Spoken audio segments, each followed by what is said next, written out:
It's not that I'm a bad husband. I don't always tell the truth. You leave my room till like 3 a.m., bro. My wife. She's FaceTiming. Come on, guys.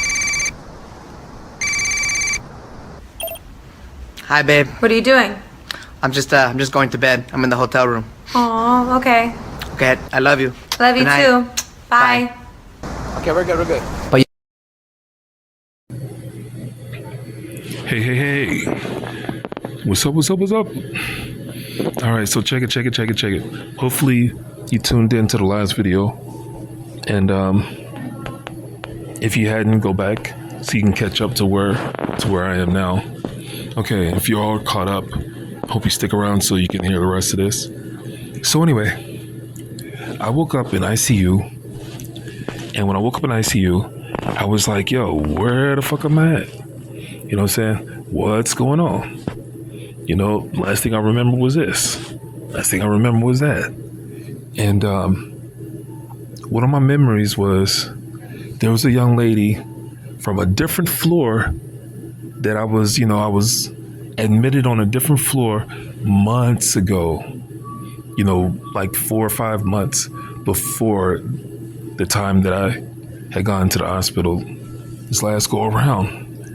And she was helping me out. She, was assigned to me a lot. And we kept in contact after I left the hospital. And as a matter of fact, I need to contact her and see how she's doing. So anyway, she heard that I was down in ICU. And she came down, and I remember I was crying my head off. I don't know why I was crying, but I saw her, my family was like, hey, look, there was a young lady from that floor that was assigned to you, that had worked with me. And I looked up, and there she was, just as cute as can be. I'm picturing her right now in her red scrubs, and I'm just like, yo, it's a gorgeous woman. But I'm crying my head off. I'm talking about, it felt like I had one of those ugly face cries. You know what I'm saying? Have you ever had an ugly face cry? It was like an uncontrollable. You know what I'm saying? It felt like I was having one of those, but I acknowledged that she was there. And she waved and she smiled a little bit. I noticed that she, wasn't real cheesy with her. She wasn't cheesing real big. You know what I'm saying? Usually when we see each other, we both gave off good smiles. You know what I'm saying? And she looked worried. And when I was looking up and I seen her, I couldn't say anything. And when I looked at her, all I could do was really I just acknowledged that she was there. It's kind of like, I think I used my mouth to say thank you, but I don't think the words came out. But if she can read my lips, I was saying thank you. It was good to see you. And I might have said it. I just can't remember. But she left the room, and it's like, now we segue back to I had woken up in another part of ICU, and that's when I'm like, okay, where the fuck am I at? The fuck is going on? Hold on. No, the where the fuck am I at part was first, and she ended up leaving. And then the other young lady, shit, this is fucked up. I don't know the sequences. I don't know how they went in order. But what I do know is after that moment, things got worse. Things got worse. I lost a whole week. A whole week. I couldn't remember anything about that week. What I can remember is towards the end of that week, I had gone through a big battle with the staff.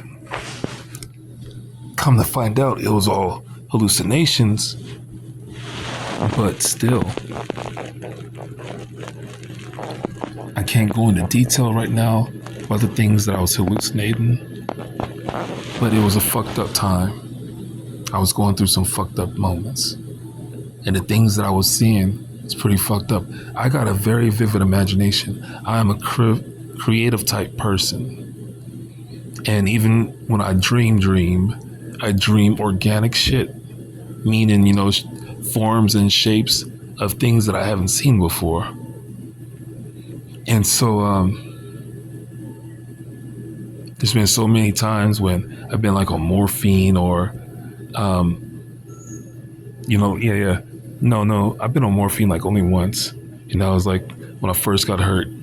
But you know, all those pain meds when I first got hurt had me going through some hellified moments. I was scared to go to sleep. But this go around, you know, with the infection and with the withdrawals, and like I say, at that time we didn't know what was going on. Come to find out that I wouldn't allow anyone to come around me if it wasn't my family.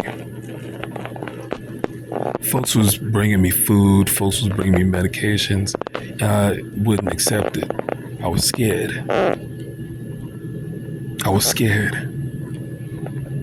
And they eventually had to put a feeding tube in me, and I pulled out 2 of the feeding tubes, and then they put a feeding tube in me that they had to tie with some type of string, you know, on the back part of my nose, inside of my nose, like the back part, my nasal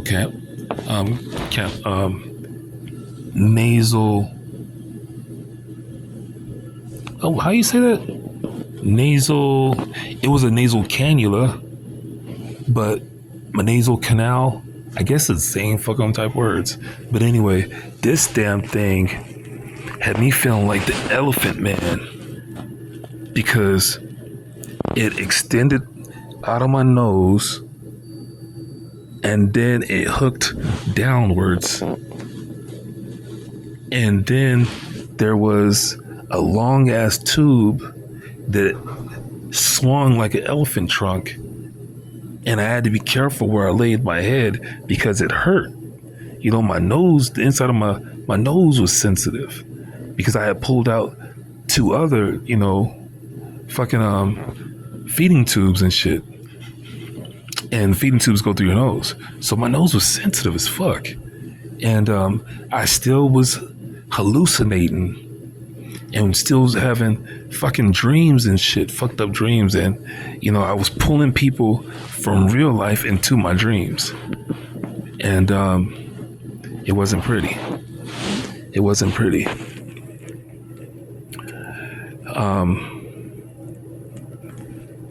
When I woke up out of those dream states, I had to go through a whole nother type of issue.